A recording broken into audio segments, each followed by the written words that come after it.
10 araw bago magpasko, mga nasunugan sa Mandaluyong na natili sa evacuation center. Narito ang aking report.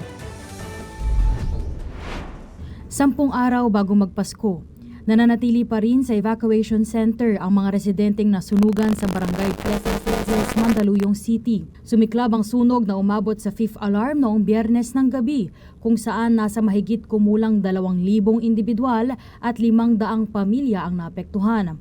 Wala namang naaksidente sa mga biktima ng sunog at mabilis rumesponde ang barangay ayon kay Barangay Kagawad Bernie Evangelista.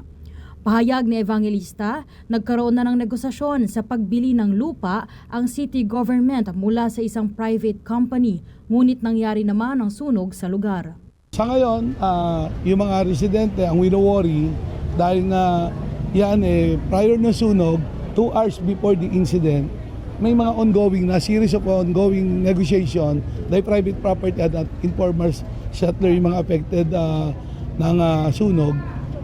Bibili na yan ng city government through expropriation. Unfortunately, 2 hours after ng pag-uusap ng LGU, barangay at ng mainit-init pa nga yung pinadalang assessment ng independent assessment ng private.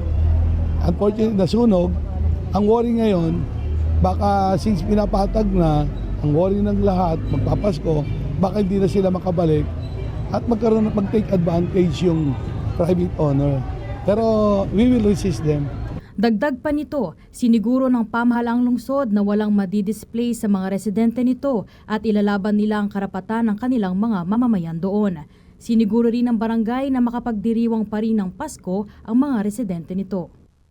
Right now, ang plano namin, we will magno-noche buena kami together with all the victim of this incident.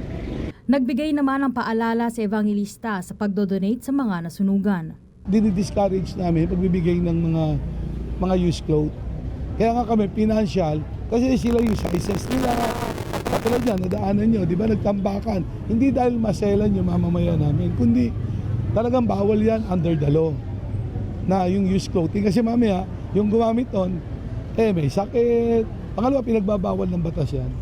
Ayon sa barangay, nasa 3 evacuation centers ang tinutuluyan ngayon, habang sinisiguro nilang magiging mabilis ang paggawa ng mga pabahay. Mula sa Mandaluyong City, Andrea Matias, diretso sa punto, walang paligoy-ligoy, DATV News.